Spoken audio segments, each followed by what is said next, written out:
Hi friends, welcome to Aaha Kitchen, the joy of tasty cooking.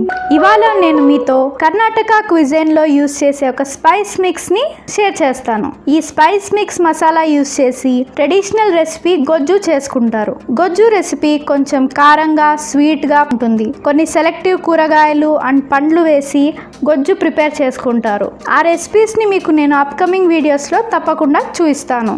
ఇప్పుడు మనం గొజ్జు పొడిని ఎలా ప్రిపేర్ చేయాలో తెలుసుకుందాం. ముందుగా కడాయి వేడి చేసుకుని శనగపప్పు వేసుకొని డ్రై రోస్ట్ చేసుకోవాలి. స్లైట్ కలర్ చేంజ్ అయ్యే వరకు వేపుకోవాలి. వేగిన తర్వాత ఒక ప్లేట్లో తీసుకోవాలి. ఇప్పుడు మినపప్పు వేపుకోవాలి. స్లైట్ పింకిష్ కలర్ వచ్చే వరకు వేపుకొని పక్కన పెట్టుకోవాలి. ఇప్పుడు ధనియాలు వేసుకోవాలి. నైస్ అరోమా వచ్చే వరకు వేపుకోవాలి.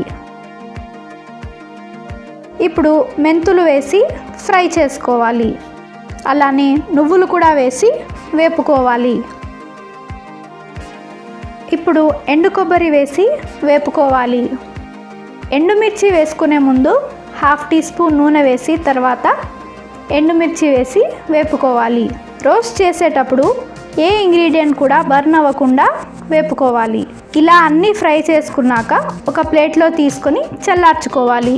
చల్లారిన తర్వాత మిక్సీలో వేసి ఫైన్ పౌడర్ అయ్యేదాకా గ్రైండ్ చేసుకోవాలి. గ్రైండ్ చేసుకున్న పౌడర్ని ఒక బౌల్లో లేదా ప్లేట్లో వేసి చల్లార్చుకొని ఆ తర్వాత ఎయిర్ టైట్ కంటైనర్లో స్టోర్ చేసుకోవాలి. ఇలా ఎయిర్ టైట్ కంటైనర్లో స్టోర్ చేసుకున్న ఈ పొడి చాలా నెలల వరకు ఫ్రెష్గా ఉంటుంది. ఈ గొజ్జు పొడిని చూసారు కదా, దీన్ని చేసుకుని రెడీగా పెట్టుకోండి. ఎందుకంటే నెక్స్ట్ వీడియోస్లో ఈ పొడితో చేసుకునే వెరైటీస్ ఆఫ్ గొజ్జు రెసిపీస్ అండ్ స్టఫ్డ్ కర్రీస్ ఎలా చేయాలో మీకు షేర్ చేస్తాను. ఈ వీడియో కనుక నచ్చినట్టయితే లైక్ చేయండి, షేర్ చేయండి, సబ్స్క్రైబ్ చేసుకోవడం మాత్రం మర్చిపోవద్దు.